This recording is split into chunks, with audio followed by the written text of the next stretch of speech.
लो जयकारा बोल मेरे श्री गुरु महाराज की जय। सभी गुरुमुख प्रेमियों से सप्रेम जय सच्चिदानंद।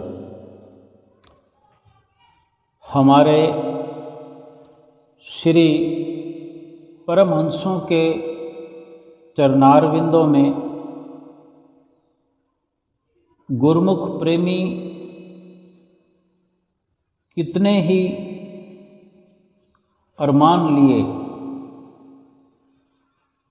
कितने ही सुंदर भाव लिए श्री दर्शनों के लिए आते हैं, सेवा के लिए आते हैं। तहे दिल से गुरुमुख प्रेमी अपने सतगुरु से बड़ा स्नेह करते हैं, प्रेम करते हैं, अटल विश्वास करते हैं और इस संसार में रहकर कुछ इस प्रकार की सोच रखते हैं कि मेरे सतगुरु से कुछ भी छिपा नहीं है, मेरे सतगुरु के द्वारा मेरा मुकद्दर संवर रहा है, संवरता रहेगा। इतना अनन्य विश्वास करते हैं कि मेरे सतगुरु ने मुझ पर इतनी असीम कृपा की है, मुझ नाचीज को इस काबिल समझा है कि अपने शरण में ले लिया है, अपने चरणों में ठिकाना बख्शा है। भले वो संसार में रहते हैं, किसी गांव में रहते हों, शहर में, नगर में रहते हों, विदेश में रहते हों, लेकिन वो यही विश्वास लिए अपने जीवन का सफ़र तय करते हैं कि हम सतगुरु की चरण शरण में रह रहे हैं। कोई भी देश हो, कोई भी जगह हो, कोई फर्क नहीं पड़ता। उनको ये लगता है कि मैं अपने सतगुरु की शरण में हूँ। उनका परिवार सतगुरु की शरण में वास करता है, सतगुरु के सुरक्षा के घेरे में, दायरे में। ऐसा क्यों सोचते हैं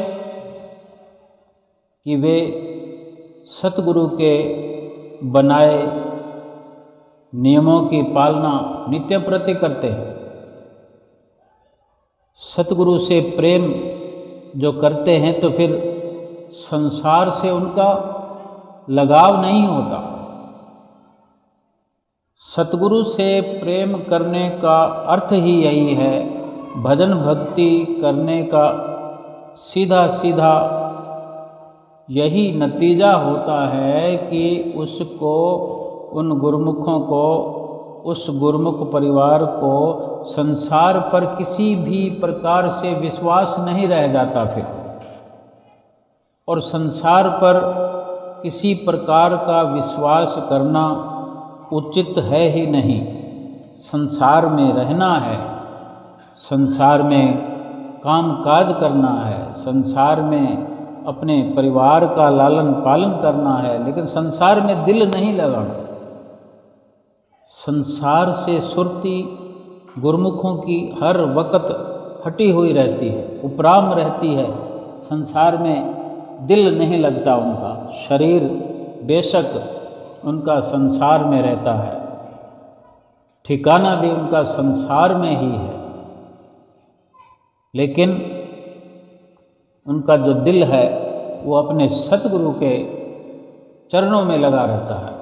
चाहे कितना दूर क्यों ना रहते हों, हर वक्त उनका ख्याल जो है इस प्रकार से बना रहता है कि अभी हमारे श्री गुरु महाराज जी कहीं विदेशों में गुरुमुख प्रेमियों को दर्शनों से कृतार्थ करने के लिए कृपा किए हुए हैं। गुरुमुखों पर असीम प्यार लुटा रहे हैं, भक्ति का खजाना लुटा रहे हैं और नई नई रूहों को अपने नज़दीकी में लाकर नाम की बख्शिश कर रहे हैं। और लगातार हर पल हमारे श्री गुरु महाराज जी का यही अथक प्रयास होता है कि वे चाहते हैं कि गुरुमुख प्रेमी अधिक से अधिक भक्ति करें और गुरुमुख भी उनके वचनों के अनुसार अधिक से अधिक अपनी चित्त वृत्तियों को सतगुरु के चरणों में लगा करके अधिक से अधिक भजन भक्ति का प्रयास करते हैं, कर रहे हैं। ऐसे बहुत से गुरुमुख प्रेमी हैं, गुरुमुख परिवार हैं जिनको केवल सतगुरु का ही आसरा है। उनके घर में कोई शादी हो तो सतगुरु के सन्मुख अपनी सारी विचारधारा, अपने सारे विचार प्रकट करते हैं। मेरे श्री गुरु महाराज जी, आपसे कुछ छिपा नहीं है, आप ही इस कार्य को करो, आपके सिवा कोई और कर सके ऐसा मुझे विश्वास नहीं है। हमारा परिवार केवल और केवल इस संसार में आपके आश्रित है, आपके सहारे है।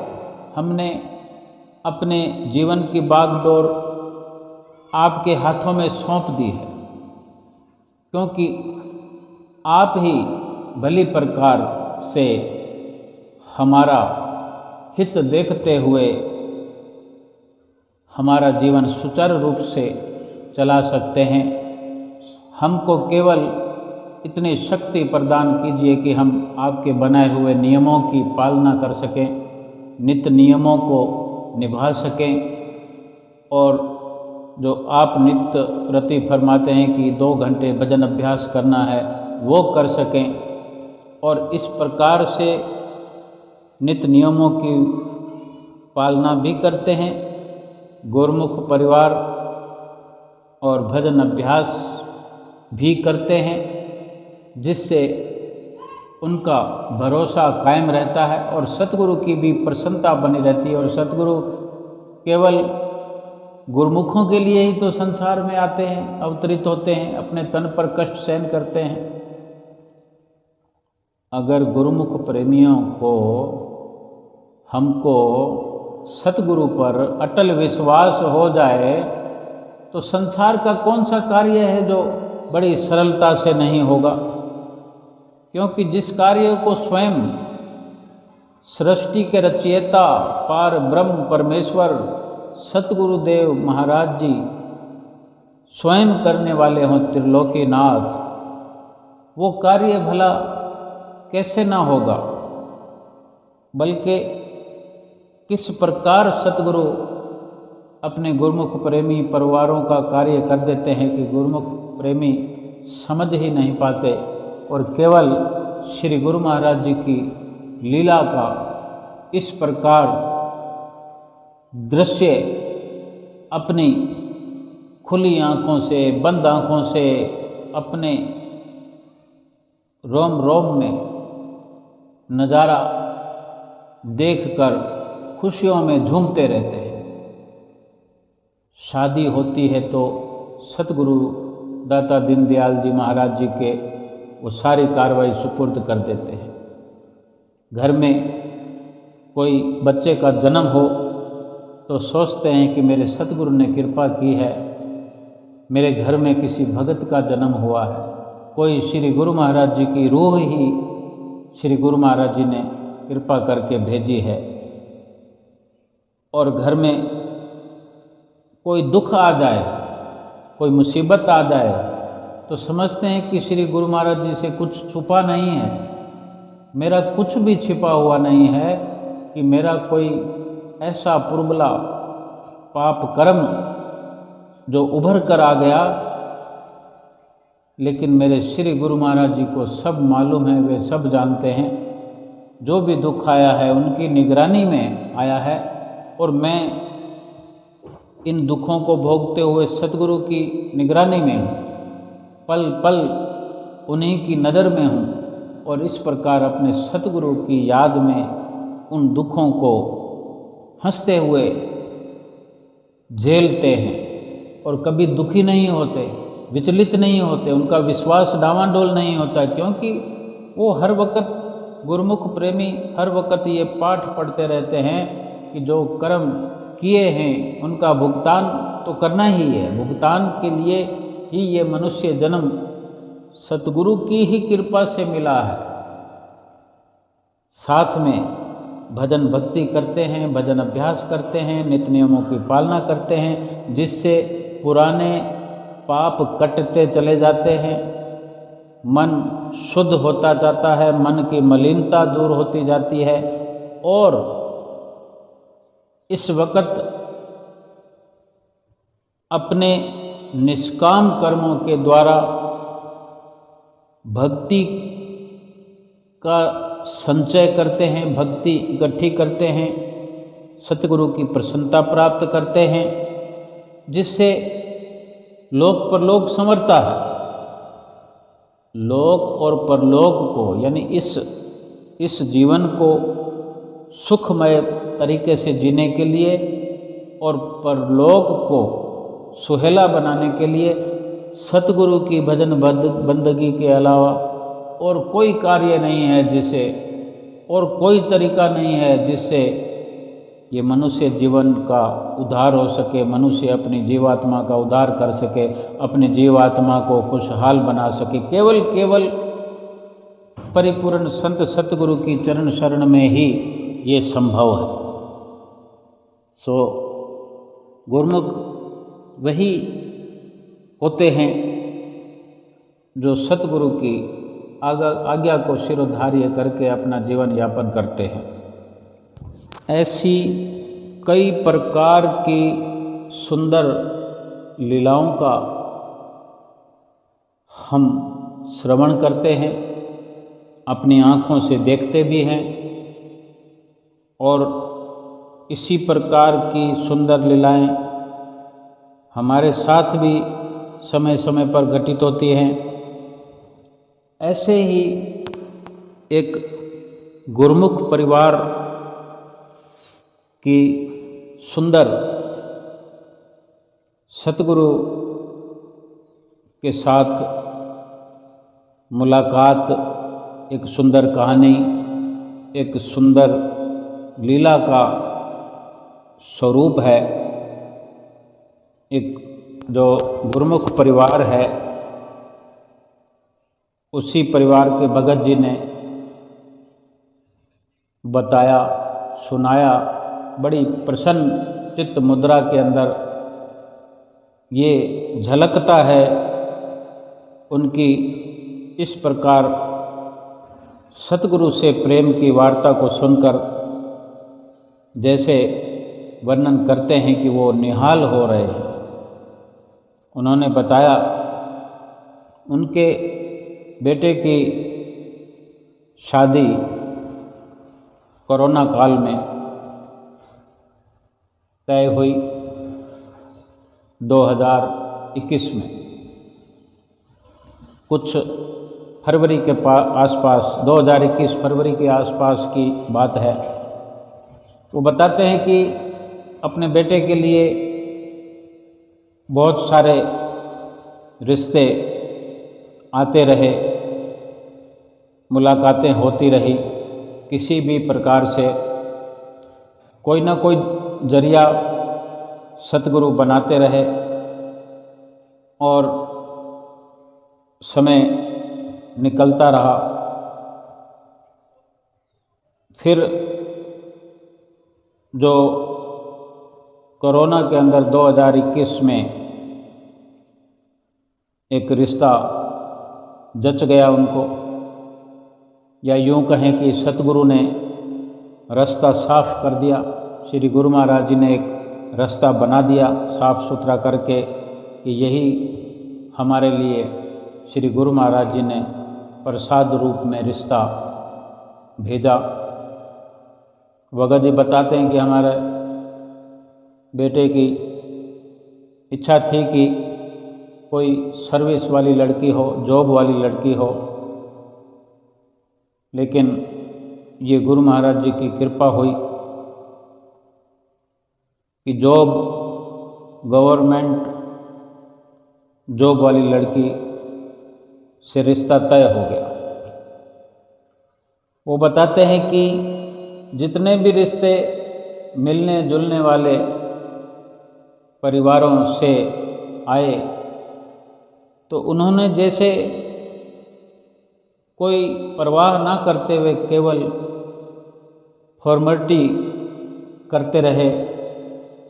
उनको लगता था भगत जी को कि अव्वल तो कोई रास्ता बताता नहीं, रिश्ता कोई सुझाता नहीं, और अगर कोई बताते भी हैं तो ऊपर ऊपर से केवल फॉर्मेलिटी करते हैं। इसलिए उनको सद्गुरु पर अटल विश्वास था कि रिश्ता तो तय होकर आता है, पिछले जन्मों से ही रिश्ता बना होता है, लेकिन उसको आसान करना, उसको सरल बनाना, सुविधापूर्वक बनाना, ये हमारे श्री गुरु महाराज जी की असीम कृपा से संभव हो जाता है। उसमें अगर कोई रोड़ा अटकता है, कोई दुख है, तकलीफ़ है, उसको श्री गुरु महाराज जी अपनी अनुकंपा से बेहद सरल बना देते हैं। इस प्रकार वो रिश्ता तय हुआ। देखते ही देखते 2 महीने के अंदर शादी की तारीख निकल आई। फरवरी में रिश्ता हुआ, अप्रैल में शादी की तारीख निकाली गई। कोरोना काल को देखते हुए काफ़ी 1 साल से लगभग वो परिवार, जो कि साल में कई बार, कम से कम 2 बार 3 बार श्री दरबार में श्री दर्शनों के लिए और सेवा के लिए, वो भगत जी का ये मानना है कि 2 दिन के लिए दर्शन करने जाने पर आनंद नहीं आता, मन रुचता नहीं, मन को जचता नहीं कि मैं 2 दिन 3 दिन या 4 दिन 5 दिन लगाकर दर्शन भी कर रहा हूँ, सेवा भी हो जाए। वो बताते हैं कि गुरु महाराज जी के साथ रहना है, गुरु महाराज जी के दरबार में रहकर दर्शन भी करें, सत्संग भी सुने, सेवा भी करें, और इस प्रकार से कभी मन नहीं भी लगता तो भी ये मानकर चलते हैं कि कम से कम महीना 25 दिन तो लगाने ही लगाने हैं। और श्री गुरु महाराज जी से वो बताते हैं कि प्रार्थना करता रहता हूँ कि श्री गुरु महाराज जी कृपा करो आपकी, मेरा मन लगे, मेरे परिवार का भी मन लगे। परिवार में 2 बेटियां हैं और 1 बेटा है, और बेटी पहले से ही 10 साल हो गए, 1 बेटी दरबार में है, और अब बेटे की शादी की वो लीला सुना रहे हैं। श्री गुरु महाराज जी की ही सारी लीला है। भक्त्यानी सोचती है कब ये कार्य करेंगे श्री गुरु महाराज जी, हमारी सुनाई नहीं करते श्री गुरु महाराज जी। सबकी शादियां हो रही है, अपना बेटा बड़ा हो रहा है, उम्र होती जा रही है, अभी तक कोई रिश्ता नहीं होता। इस प्रकार से बात करने पर भगत जी बार बार समझाते हैं भक्तानी को कि श्री गुरु महाराज जी पर अटल विश्वास रखो, और जो श्री गुरु महाराज जी हमें आदेश करते हैं भजन अभ्यास करते जाओ। जो कमी पेशी है उसको सुधार रहे हैं गुरु महाराज जी, चिंता ना करो, थोड़ी देर हो जाए लेकिन अंधेर नहीं होने देते श्री गुरु महाराज जी। और इसी प्रकार फिर देखते ही देखते रिश्ता हो गया। फरवरी में और अप्रैल में शादी की तारीख निकाली गई। तो भगत जी चिंता में थे कि श्री गुरु महाराज जी से आशीर्वाद लिए बिना कैसे होगा, कैसे ये संभव होगा। इतनी जल्दी 2 महीने का ही कुल समय है, इसमें परिवार के सहित वो दर्शन करने और आशीर्वाद लेने जाना चाहते थे। तो सोचते सोचते अचानक से फरवरी में रिश्ता तय हुआ। तो श्री गुरु महाराज जी कुछ इस कोरोना के माहौल को देखते हुए भी कुछ ऐसा संभव हो सका कि श्री गुरु महाराज जी हमेशा की तरह श्री संत नगर मार्च के महीने में कृपा फरमाई। कुछ माहौल ठीक था और फिर भगत जी ने सोचा क्यों ना कम से कम बेटे को, जो कि दिल्ली में जॉब करता है, ऑफिसर है, उसको लेकर के संत नगर में ही सही, जो कि संत नगर दूसरे बच्चों ने भी, बेटे ने भी नहीं देखा, और आदरणीय महात्मा जी से आज्ञा मंगवाई और बड़े प्रेम से आज्ञा मिल गई। लगभग 2 दिन रहकर ही प्रोग्राम बनाया, क्योंकि और भी तैयारियां करनी थी। तो पहुंच गए 10 मार्च को। 9 और 10 मार्च की आज्ञा थी। 2021 लगभग 1.25 साल हो रहा है अभी। तो वहाँ पहुँच कर के काफ़ी भीड़ थी, काफ़ी अधिक संगत थी, फिर भी श्री गुरु महाराज जी के दर्शन करके मन खुश हुआ, क्योंकि लगभग 1.25 साल से दर्शन नहीं किए थे। 2020 में जनवरी में दर्शन करके माघी पर आए थे और उसके बाद 3 महीने में ये माहौल ख़राब हो गया। 2020 मार्च से लॉकडाउन लग गया, कोरोना का कुछ अधिक प्रभाव असर हो गया। अब 1.25 साल में मौका मिला तो खुशखबरी भी थी, खुशी का मौका था। श्री गुरु महाराज जी के नज़दीक पहुँचे, कुछ अधिक भीड़ थी, रश था, फिर भी श्री गुरु महाराज जी को माथा टेकते हुए महात्मा जी से विनती करी कि बेटे की शादी है, आशीर्वाद दो। श्री गुरु महाराज जी ने बड़े प्रेम से मुस्कुराते हुए विनम्र भाव से आशीर्वाद दिया। भगत जी बताते हैं दिल गदगद हो गया। ऐसा था कि उस वक़्त भगत जी बताते हैं ऐसे लग रहा है कि मैं अपने बेटे के सिर पर हाथ रख के इशारा कर रहा था श्री गुरु महाराज जी को कि इसकी शादी है। तो भगत जी बताते हैं कि मुझे ऐसा महसूस हो रहा था उस वक़्त कि मैं जैसे श्री गुरु महाराज जी के सन्मुख खड़ा विनती कर रहा हूँ, तो ऐसे लगता है कि भले ही मैं पिता हूँ अपने बेटे का, लेकिन जिनसे विनती कर रहा हूँ वो परम पिता हैं, वो दादाजी हैं। ऐसा माहौल बन रहा था, ऐसी रूपरेखा बन रही थी कि परिपूर्ण परम पिता जो मुझे आशीर्वाद से नवाज रहे हैं, मेरे बेटे को और मुझको भी और मेरे परिवार को भी इस प्रकार आशीर्वाद भी दिया और प्रसाद भी दिया। हालांकि महात्मा जी जो खड़े होते हैं भीड़ के कारण जल्दी जल्दी करते हैं, लेकिन श्री गुरु महाराज जी ने बहुत ही अपने मुखारविंद पर प्रसन्नता दिखाते हुए आशीर्वाद दिया, जैसे उनको श्री गुरु महाराज जी को खुशी हो रही थी कि ये हमारा परिवार है। जैसे कि उन्होंने जिम्मेवारी ले रखी है, और भगत जी भी कहते हैं कि हमने सारी जिम्मेवारी श्री गुरु महाराज जी को सौंप रखी है। तो श्री गुरु महाराज जी ने भी जिम्मेवारी ले रखी है, ऐसा लग रहा था। और फिर वहाँ से चलने लगे तो वो भगत जी कहते हैं कि मेरे भक्तानी को याद आया कि पगड़ी तो ली नहीं शादी के लिए।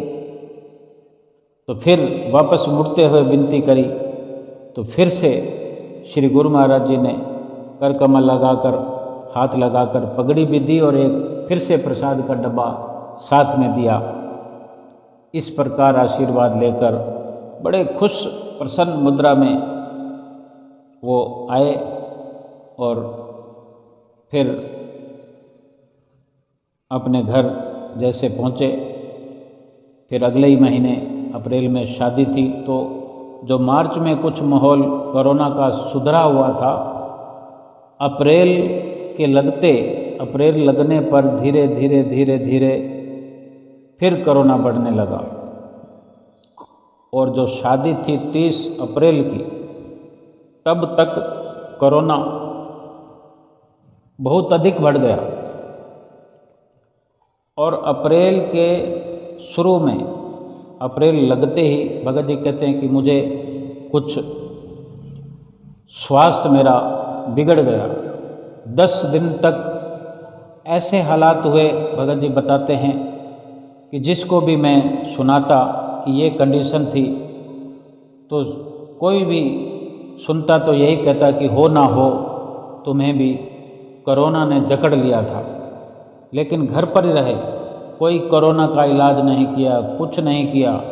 भगत जी बताते हैं कि मेरी आंखें बंद रही इतने दिन, केवल उठकर जो बाथरूम जाने के लिए, वॉशरूम जाने के लिए केवल आंख खोलकर बड़ी मुश्किल से जा कर के कैसे चले जाते और वापस आके बेड के ऊपर चित्त हो जाते। वो बताते हैं कि डॉक्टर को घर पे दिखाया प्राइवेट, तो कुछ और ही इलाज किया उन्होंने। फिर कुछ दिन के बाद किसी और डॉक्टर को दिखाया, उसने भी कुछ और ही दवा दी, लेकिन उन्होंने कहा ज़रूर कि एक बार आप कोरोना टेस्ट करा लीजिए। फिर भी कोरोना का टेस्ट नहीं किया, लेकिन इस प्रकार से 10 दिन के बाद में हालात अपने आप सुधरने लगे, धीरे धीरे सब ठीक होने लगा। लेकिन उन 10 दिनों के अंदर देखा भगत जी ने कि किसी से थोड़ी बहुत जो उम्मीद थी, इस दरमियान स्वास्थ्य बिगड़ने से पहले जो रिश्तेदारों को पीहर पक्ष और ससुराल पक्ष दोनों तरफ जो इनवाइट करना होता है, अपना प्रोग्राम बताना होता है, सब कुछ बताया। खुशी थी कि वो आएगा वो आएगा, लेकिन धीरे धीरे ऐसा लगा कि सब लोग जवाब देने लगे हैं। और फिर जब भगत जी का स्वास्थ्य बिगड़कर फिर ठीक भी हो गया, तो उनको लगा कि कोई नहीं है, जैसा कि वो हमेशा सोचते हैं कि मेरे श्री गुरु महाराज जी सब कुछ करने कराने वाले हैं। तो ऐसे ही हुआ कि श्री गुरु महाराज जी ने दिखा दिया कि अगर कोई भी नहीं आएगा तो भी तुम्हारा काम सुंदर से सुंदर, बढ़िया से बढ़िया और मन को सुकून देने वाला होगा। और वैसा ही हुआ। और फिर जब शादी के दिन नज़दीक आए, 5-7 दिन बचे थे शादी की तारीख में, तो भगत जी बताते हैं कि उस वक़्त तो जो जहाँ शादी होनी थी फरीदाबाद में, फरीदाबाद दिल्ली, जहाँ 1 महीना पहले 100 बंदों की छूट थी शादी के लिए, और वो अपने रिश्तेदारों से भी कहते रहे, वो कहते थे कि कोरोना है, क्यों भीड़ इकट्ठी करते हो, क्यों हर कोई करनी काटने लगता है कि वो दूर पड़ रहा है फरीदाबाद, तो कोई जाना नहीं चाहते थे, जान छुड़ाना चाहते थे। तो भगत जी कहते कि वहाँ पर 100 बंदों की छूट है, चिंता मत करो। और ये सुनकर हर किसी ने कुछ न कुछ बहाना बना दिया और अपनी अस्वीकारिता प्रकट कर दी। और बाद में ये हुआ कि वहाँ केवल 15 बंदों की छूट रह गई एक तरफ से, और बाकी सब ने तो पहले से ही मना कर दिया था। भाई बहनों से, अपने परिवार से, ससुराल से, सब जगह हाथ खड़े हुए। फिर केवल 8 बंदे लेकर ही चले गए भगत जी। बड़े आराम से रेल का सफ़र किया और सोए सोए वहाँ पहुँचे बड़े आराम से। 15 सीटर गाड़ी थी, उसमें 8 जने बड़े आराम से बैठ गए और अपने गंतव्य पर पहुँचे। दिन की शादी थी, बड़े आराम से प्रोग्राम हो गया और खुशी खुशी रात को वापस रवाना होकर अपने सुबह घर पहुंच गए। सबका कोरोना टेस्ट हुआ था। कोई प्रकार से लेस मात्र भी कोई चिंता नहीं हुई। जो भगत जी कहते हैं कि मैं बीमार हुआ, लेकिन मेरे श्री गुरु महाराज जी ने मुझको ऐसे, मुझे लगता था कि सारा काम अपने ऊपर ले लिया है और बड़े धूमधाम से ही खुशी चाहे दिखने में अधिक हो।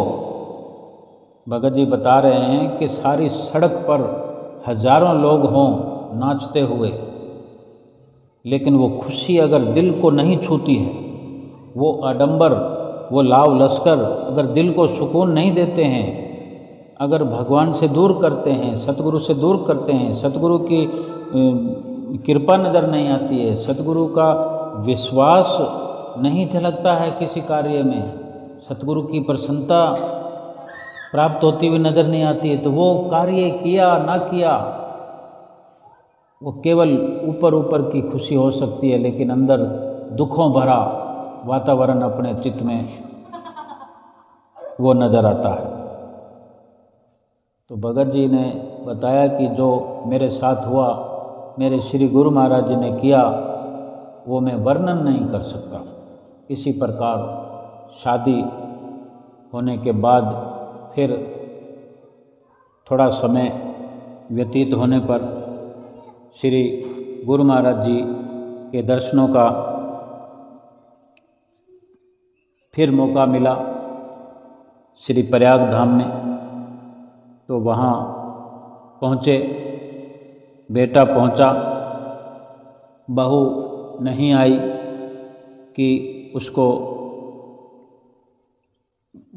वो थोड़ा स्वास्थ्य उसका प्रेग्नेंट थी, इसलिए नहीं आ पाई। तो वहाँ पहुँच कर के जो तारीख मत्था टेकने के लिए, गुरु महाराज जी से मुलाकात करने के लिए दी गई, तो 2 दिन मौका मिलता रहा कि आज नहीं आपको कल अवसर मिलेगा, दूसरे दिन फिर आज नहीं आपको कल अवसर मिलेगा। इस प्रकार तीसरे दिन बुलाया गया। सब परिवार श्री गुरु महाराज जी के सन्मुख खड़ा था। एक बेटी जो कि दरबार में पहले से है 2012 से, एक बेटी जो कि संसार में माता पिता के साथ रहती है, भगत जी कहते हैं हमारे साथ में रहती है, और बेटे की शादी हुई है। तो श्री गुरु महाराज जी से रूबरू हुए, जब नंबर आया सबने माथा टेका। श्री गुरु महाराज ने सबसे बात की। भगत जी ने विनती की कि श्री गुरु महाराज जी आशीर्वाद दें कि एक बेटी दरबार में सेवा कर रही है और दूसरी बेटी के लिए आशीर्वाद करें कि उसकी शादी हो, तो हम दोनों भगत भगतानी दरबार में आ जाएं हमेशा के लिए। श्री गुरु महाराज जी कृपा करें। तो श्री गुरु महाराज जी आदरणीय महात्मा जनों की तरफ देखते तो आदरणीय महात्मा जन भी बड़े सुंदर प्रकार से, बड़े मधुर स्वर में श्री गुरु महाराज जी से विनती करते कि भगत जी कह रहे हैं कि एक बेटी दरबार में है और दूसरी बेटी के लिए आशीर्वाद मांगते हैं कि गुरु महाराज जी आशीर्वाद दें कि इसकी शादी हो जाए, तो फिर ये भगत भगतानी दोनों दरबार में आना चाहते हैं। बेटे की शादी हो गई है, बेटी की शादी हो जाए, एक बेटी दरबार में है। फिर श्री गुरु महाराज जी वचन फरमाते हैं कि ये पिताजी है। तो महात्मा जी ने कहा ये पिताजी है। और सब वो बात भी श्री गुरु महाराज जी सुन रहे थे, प्रवचन भी कर रहे थे और बार बार बेटे को देख रहे थे। वो भगत जी बताते हैं कि बेटे की तरफ देख रहे थे बार बार। तो एक तरफ भगत जी खड़े थे एक तरफ, और दूसरी तरफ उनका बेटा खड़ा था जिसकी शादी हुई, और बीच में भक्तानी और बेटियां थी। तो जब 2, 3, 4 बार श्री गुरु महाराज जी ने बेटे को देखा तो भगत जी कहते हैं ये बेटा है। फिर श्री गुरु महाराज जी ने पूछा क्या करता है, तो फिर भगत जी ने कहा जॉब करता है। तो श्री गुरु महाराज जी चाहते थे कि ये बेटा खुद जवाब दे। भगत जी को ऐसा लगा, तभी लगातार पूछते रहे। फिर तीसरी बार गुरु महाराज जी ने उसकी ओर, बेटे की ओर देख कर कहा कि क्या मिलता है पैकेज। तब वो बेटा बोला कि इतना मिलता है। श्री गुरु महाराज जी ने इस प्रकार आशीर्वाद दिया और फिर भगत जी से कहा कि ये काम कर लो। कर कमलों से इशारा किया कि ये काम कर लो, फिर आ जाओ दरबार में। फिर जब इस प्रकार श्री गुरु महाराज जी के प्रवचन हुए, फिर भक्त्यानी काफ़ी देर से सोच रही थी कि मैं तो बोली नहीं। तो भक्त्यानी कहती है, स्वामी जी मेरे को शांति दो। तो श्री गुरु महाराज जी ने अपने कर कमलों को थोड़ा लंबा करके और उंगली का इशारा करते हुए उसकी ओर कहा कि तेरे को शांति चाहिए, शांति चाहिए तो भजन कर। नित्य प्रति श्री गुरु महाराज जी फरमाते हैं भजन अभ्यास करो, नित्य नियमों की पालना करो। फिर भी अपने नज़दीक आए हुए गुरुमुख प्रेमियों की हर प्रकार से चिंता मिटाते हैं, उनकी चिंताओं का निवारण करते हैं, उनकी चिंताओं को दूर करते हैं। जिसने भी उनके श्री वचनों को मान लिया, जिसने भी उनके वचनों पर अमल करना शुरू कर दिया, फिर चिंता नहीं रहती, फिर कोई दुख नहीं रहता, कोई गम नहीं रहता। फिर पहले भगत जी ने माथा टेका, सेवा का लिफाफा दिया था, और फिर जो बेटे के हाथ में शादी की बधाई का सेवा का लिफाफा था, बेटा किया कि ये शादी की सेवा है। तो आदरणीय महात्मा जी ने पूछ लिया, जब शादी का जिक्र हुआ तो महात्मा जी पूछते हैं कि बहू कहाँ है। तो भगत जी बताते हैं कि मैंने कह दिया कि वो नहीं आ पाई, प्रेग्नेंट है। तो बिना विनती किए ही आदरणीय महात्मा जी ने श्री गुरु महाराज जी से विनती करी कि संतान का आशीर्वाद दो। तो श्री गुरु महाराज जी ने संतान का भी आशीर्वाद दिया। भगत जी बताते हैं कि कितने भाग्यशाली हैं कि मैंने कहा भी नहीं, लेकिन ये श्री गुरु महाराज जी की प्रेरणा महात्मा जी के जुबान पर बन करके श्री गुरु महाराज जी से विनती करते हैं और श्री गुरु महाराज जी आशीर्वाद प्रदान करते हैं।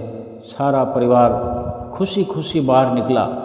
वो कहते हैं कि हम बयान नहीं कर सकते, अपने सतगुरु के उपकारों का वर्णन नहीं कर सकते, उनका शुक्राना करने के लिए भी शब्द नहीं है हमारे पास, इतनी हिम्मत भी नहीं है जितनी श्री गुरु महाराज जी अनुकंपा करते हैं, जितना हमसे प्यार करते हैं, हम तो वर्णन भी नहीं कर सकते। कितना वर्णन करेंगे, कदम कदम पर सतगुरु उपकार कर रहे हैं हमारे।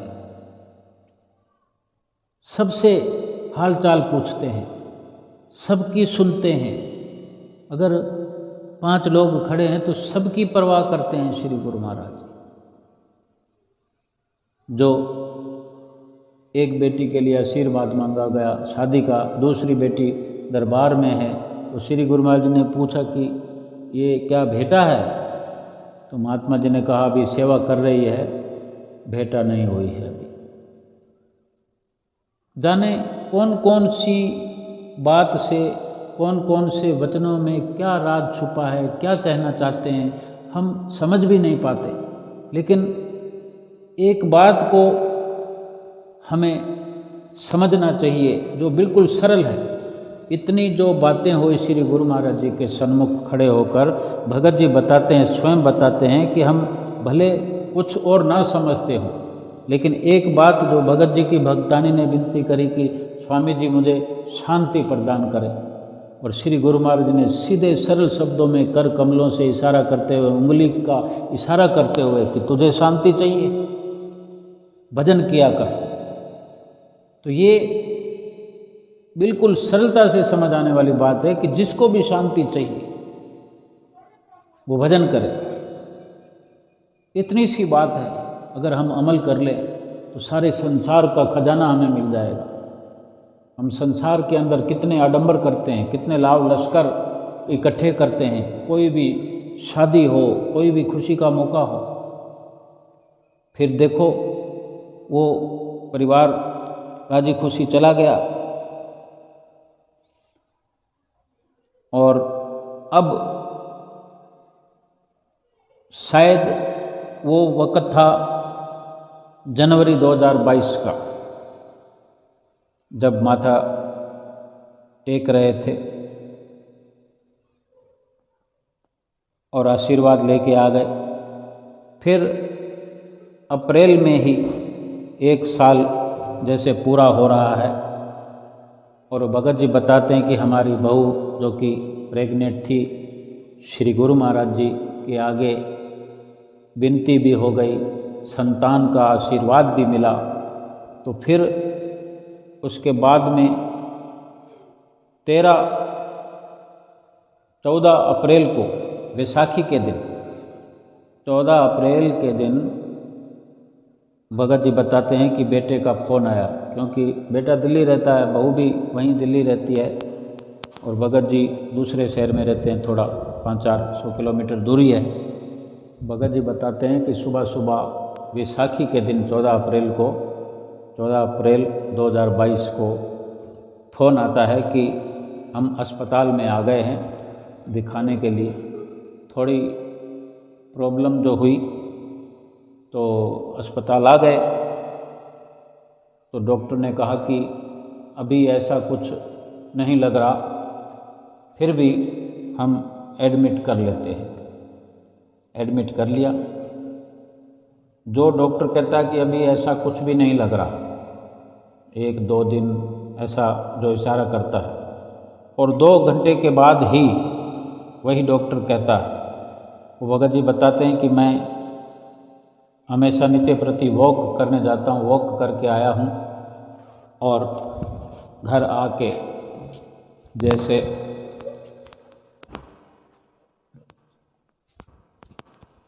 थोड़ी लेट हो गई आरती पूजा करने में। भगत जी बताते हैं कई बार हो जाता है, या कुछ लेट का ही प्रोग्राम होता है, और कभी कुछ थोड़ी ज़्यादा लेट हो जाए, लेकिन सारे बैठकर आरती पूजा किया करते हैं। तो वो भगत जी कहते हैं कि मैं वॉक करके आया और दंडवत किए हुए, जब भक्तानी ने बताया कि इस प्रकार बेटे का फ़ोन आया है, कि अब वो डॉक्टर कहता है कि अब संभावना होने लगी है, तो फिर भगत जी ने कहा, दंडवत करते हुए अपनी भक्तानी से कहा कि 2 मुबारकबाद देता हूँ मैं। कि पहली मुबारकबाद हमारे तीसरे पातशाही गुरु महाराज जी के शुभ जन्म दिवस की, जो कि आज वैसाखी का दिन है। दूसरी मुबारकबाद जो बच्चा होने वाला है वो आज ही होगा, भले डॉक्टर 1 या 2 दिन का बताते हों, लेकिन अब आज से कल नहीं होगा, ये मेरा मन कह रहा है। तो भगत जी ने अपने मन की बात उसे बताई और 2 आशीर्वाद दिए। फिर थोड़ी देर के बाद में, 1-2 घंटे के बाद में समाचार आया बेटे का कि अब थोड़ी देर है, यानी घंटे आधे घंटे में ही संभावना है। और इस प्रकार कुछ छोटी मोटी जटिलता को छोड़ करके 2 बजे भगत जी बताते हैं कि शुभ विसाखी के दिन 2 बजे श्री गुरु महाराज जी की कृपा से उनको पुत्र के और पौत्र के रूप में एक गुरुमुख रूह का जन्म हुआ और गदगद प्रसन्न हुए कि हमारे श्री गुरु महाराज जी कितने दयालु हैं। बड़े आराम से ये कार्य भी हुआ, जो बताते हैं कि दुनिया में कितने दुख हैं हम चारों तरफ से सुनते आए हैं, सुनते रहते हैं कि हम पर, हमारे परिवार पर श्री गुरु महाराज जी की कितनी असीम कृपा है कि हर काम वो अपनी देख रेख में करते हैं। चाहे जरिया कोई बने, किसी डॉक्टर ने कोई काम करना है तो श्री गुरु महाराज जी उसको अपनी प्रेरणाएं दे करके हमारा काम करवाते हैं। कोई शादी का कार्य हो, वो भी श्री गुरु महाराज जी अपनी प्रेरणाओं से, जो भी काम करने वाला होता है उनको अपनी प्रेरणा देते हैं, अपनी देख रेख में काम करवाते हैं। ऐसा भगत जी को लगता है। गुरुमुखों की ऐसी ही सोच होती है और गुरुमुखों का विश्वास जो है इसीलिए होता है कि वो गुरुमुख जो हैं सतगुरु की रहनुमाई में चलते हैं, सतगुरु के जो बताए हुए हैं नियम, जो आदेश हैं उस पर अमल करते हैं। और फिर इस प्रकार वो गुरुमुख परिवार अपने बेटे के पास पहुँचे, वहाँ रहे और छोटे से नन्हे से श्री गुरु महाराज जी की रूह को नित्य प्रति, उस बच्चे की दादी भगत जी बताते हैं कि मेरी भक्तानी हो, वो भगत जी स्वयं हो या भगत जी का बेटा खुद हो या भगत जी की बेटी हो, जो सुबह शाम वहाँ आरती करते थे तो अपने पोते को, जो श्री गुरु महाराज जी की देन है, श्री आरती में अपने आसपास पलंग पे बच्चे को लिटा देना, जो महज 5-4 दिन का है, सप्ताह भर का है, 1 महीना वो भक्तियानी उनकी वहाँ रही बहू के पास देख रेख में, साथ में बहू की, साथ में उस छोटी गुरुमुख रूह की देखभाल के लिए नित्य प्रति सुबह शाम श्री आरती में वहाँ उसकी हाजिरी लगानी, उस नन्हे बच्चे की। और श्री गुरु महाराज जी के दर्शन करवाने का उसको प्रयास करना, श्री गुरु महाराज जी के सामने, श्री गुरु महाराज जी के स्वरूप को उसके सामने करना, कभी बच्चे को श्री गुरु महाराज जी के सामने करना, कि वो अपनी मन की तसल्लियाँ करते रहे, प्रयास करते रहे कि हमारा जो ये बच्चा घर में आया जो श्री गुरु महाराज जी की देन है, श्री गुरु महाराज जी का ही भगत है। ये प्रयास उनका दिन भर रहता कि बार बार कभी उस बच्चे के नन्हे नन्हे हाथ श्री गुरु महाराज जी के चरणों से छुआ देते। जो आरती होने के बाद आरती सब लोग सेकते हैं, अपनी आँखों पे लगाते हैं, मस्तक पर लगाते हैं, वही प्यार भरा हाथ, वो भगत हो, भक्तानी हो या वो बेटा हो, अपने उस छोटे बच्चे को भी अपने सिर पर वो आरती का हाथ फिरा देते और श्री गुरु महाराज जी की जो श्री गुरु महिमा है, गुरु महिमा का गायन करते हैं। वो भी उसके पास में बैठकर ही बच्चा वहाँ पर सोया हुआ है, ऐसा सोचते कि वो भगत बने, गुरुमुख बने। और ये कितनी सुंदर शिक्षा है जो भगत जी ने हमें बताई, आज हम सब सुन रहे हैं। घर में अगर इस प्रकार बच्चे का लालन पालन किया जाए, इस प्रकार शिक्षा दी जाए, इस प्रकार गुरु महाराज जी की नज़दीकी दी जाए, और जो अभी इतनी छोटी अवस्था में है और इसी प्रकार जब उसकी उम्र बड़ी होती जाएगी और सतगुरु की नज़दीकी का उसको एहसास कराया जाता रहेगा, फिर उसको जय सच्चिदानंद भी सिखाएंगे, बोल जयकारा बोल मेरे श्री गुरु महाराज जी की जय भी सिखाएंगे। फिर वो अपने नन्हे हाथों से श्री सिंहासन को पकड़कर अपना ऊंचा होकर मत्था टेकने की कोशिश करेगा। जब माँ बाप इस तरह मत्था टिकवाएंगे, दादा दादी मत्था टिकवाएंगे, फिर कभी अपने आप से वो खड़ा होकर या नीचे पैरों के नीचे कोई चौकी रख कर प्रयास करेगा, उसका कितना प्रेम सतगुरु से बढ़ता चला जाएगा। और इस प्रकार एक श्री गुरु महाराज जी की रूह को श्री गुरु महाराज जी के नज़दीक पहुंचाना कितना पुनीत कार्य है, कितना खुशी देने वाला है, कितना सुख पहुंचाने वाला है। संसार में किसी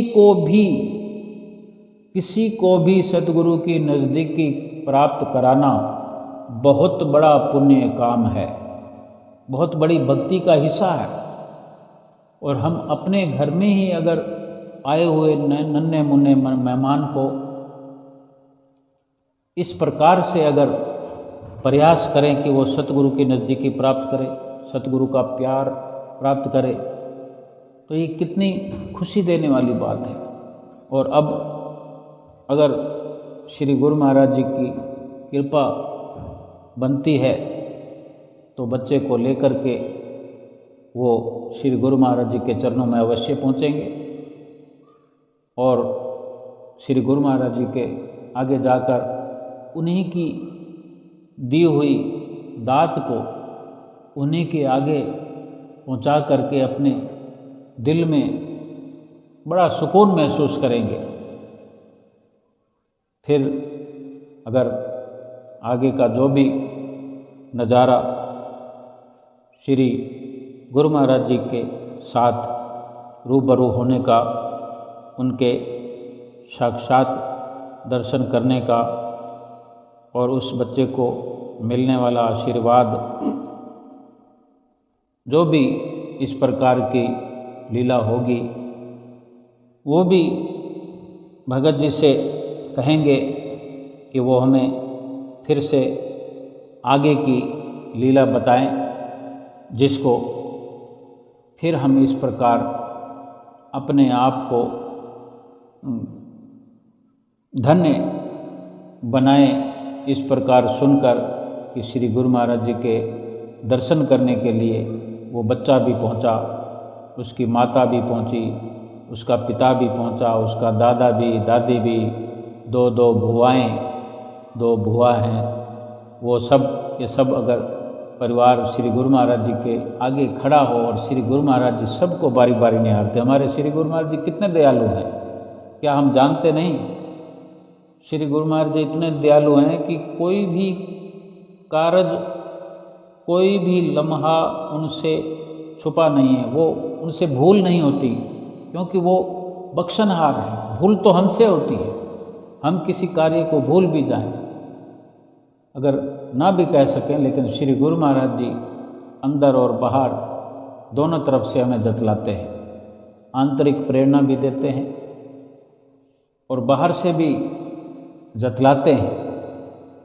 किसी न किसी जरिए से कोई जरिया बना देते हैं। अगर हमारे चित्त में, हमारे दिलों में चलता रहता है नित्य प्रति, हम क्या सोचते हैं सुबह से शाम तक, क्या क्या सोचते हैं और कौन कौन से हमारे शुभ संस्कार, हमारे जो विचार हैं वो शुभ संस्कार बनते रहते हैं। यही सब तो श्री गुरु महाराज जी के आगे जाने पर फिर फलीभूत होते हुए नजर आते हैं। फिर कहीं हमें लगता है कि हमने ये फलां दिन ये बात सोची थी, हमने ऐसा सोचा था, उन सब का मेल जोल करके कोई बड़ी बात जो हम श्री गुरु महाराज जी से प्रेम वाली, प्यार वाली, जो हमारे अंदर किसी विचारधारा को बड़ा रूप देते हैं, तो वो श्री गुरु महाराज जी प्रकट करते हैं कि तुमने ये सोचा था, हम ये देखो आपके सामने उजागर कर रहे हैं। श्री गुरु महाराज जी दयालु हैं, बख्शनहार हैं, हम भूलनहार हैं, लेकिन हम ये प्रयास करते रहे, अटल विश्वास करते रहे, सतगुरु के साथ इस प्रकार अंदर और बाहर दोनों जगह मेल मिलाप करते रहे, उनसे हर कार्य अपना साझा करते रहे, सतगुरु से अपनी हर बात शेयर करते रहे और सतगुरु से केवल और केवल भक्ति के बारे में ही बात की जा सकती है। भक्ति का ही व्यवहार करते हैं, भक्ति का ही हम सिलसिला अपने सतगुरु के साथ कर सकते हैं, भक्ति का ही व्यवहार चलता है।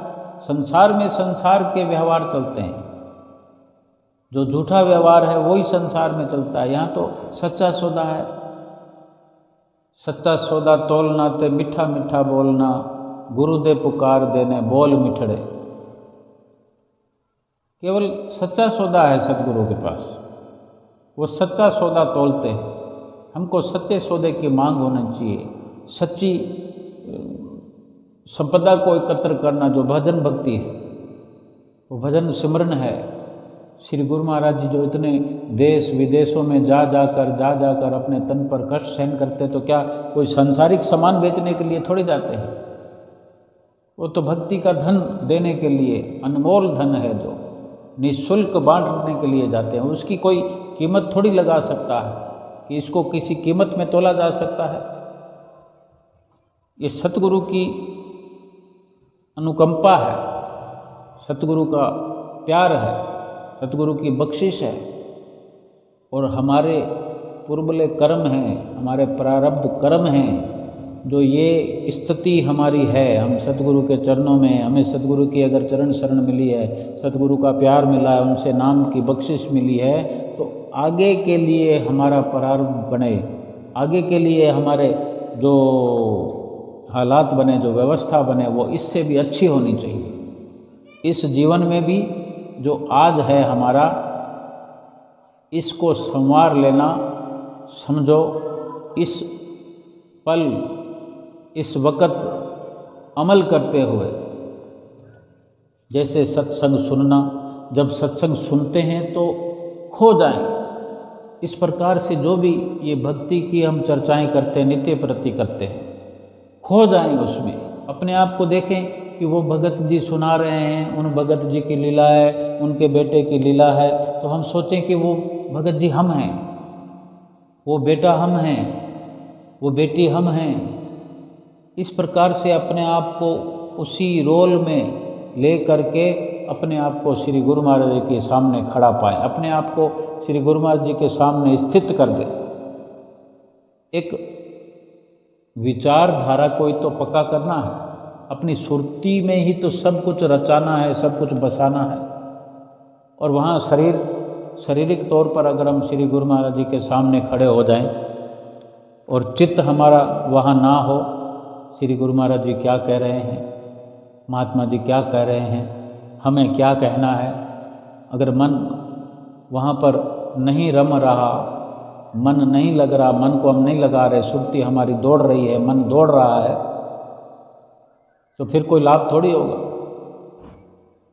सुरती जहाँ पहुँचती है वहीं का असर लाती है अपने अंदर। तो हम घर बैठे हुए अगर कोई सत्संग सुन रहे हैं, इस प्रकार ये भक्ति चर्चा का जो हम नित्य प्रति सुनते हैं, तो इसके जरिए हम अपने श्री गुरु महाराज जी की नज़दीकी प्राप्त कर सकते हैं, सुरती को लगाकर।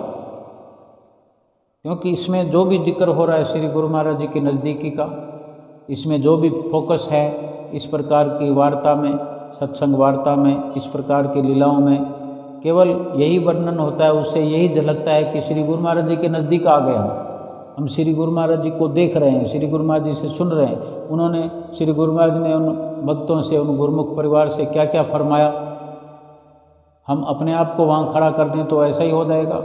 हमारी सुरती अगर इस प्रकार से शुद्ध हो रही है और इस इतना सुनते हुए एक तरह की लीला, इसमें बहुत सारी ऐसी विचारधाराएँ, ऐसी बातें हैं, ऐसा कथन है इसके अंदर कि इसमें मन जो है पिघल भी जाता है, हृदय के अंदर दुख भी हो आता है। और श्री गुरु महाराज जी पर कितना प्यार हो आता है कि श्री गुरु महाराज जी ने अकेले नहीं सारा कार्य कर दिया, सब ने जवाब दे दिया, सब ने हाथ खड़े कर दिए, तो श्री गुरु महाराज ने खुद संभाल लिया। भगत जी बताते, मुझे लेस मात्र ही पता नहीं लगा कि किस प्रकार से शादी हो गई। ये श्री गुरु महाराज जी का प्यार है, ये मेरे श्री गुरु महाराज जी का उपकार है। वो भगत जी बताते हैं तो वो कई बार बताते बताते रुक जाते हैं कि मैं बता नहीं सकता, मेरा हृदय गद गद हो जाता है कि इतनी मेरे श्री गुरु महाराज जी की कृपा है। तो क्या हम इस प्रकार से अटल विश्वास करते हुए अपने जीवन को बना सकते हैं, चला सकते हैं, ये लोग अपना सुखी कर सकते हैं? पर लोग सुहेला कर सकते हैं? बिल्कुल कर सकते हैं। श्री गुरु महाराज जी के वचनों की पालना ही तो करनी है, उनके आदर्शों पर ही तो चलना है, भजन सुमरन तो करना है, और क्या करना है? कोई मुश्किल काम थोड़ा ही है। अगर हम इसको मुश्किल बना देंगे तो मुश्किल से मुश्किल हो जाएगा, लेकिन हम इसको आसान करने में लग जाएंगे तो देखते ही देखते ये काम इतना आसान हो जाएगा, इतना सरल हो जाएगा कि हम दूसरों को भी बताने लग जाएंगे कि आप भी करो। और करना चाहिए, बताना चाहिए, दूसरे को लगाना चाहिए। पहले खुद लगो, पहले हम खुद लगें, फिर अपने दूसरे संपर्क में आने वाले, नज़दीकी में आने वाले गुरुमुख हैं, उनकी गुरुमुखता को चार चांद लगाना है और इसी प्रकार सतगुरु की प्रसन्नता पानी है और लोक पर लोक सुहेला करना है। बोलो जयकारा बोल मेरे श्री गुरु महाराज की जय।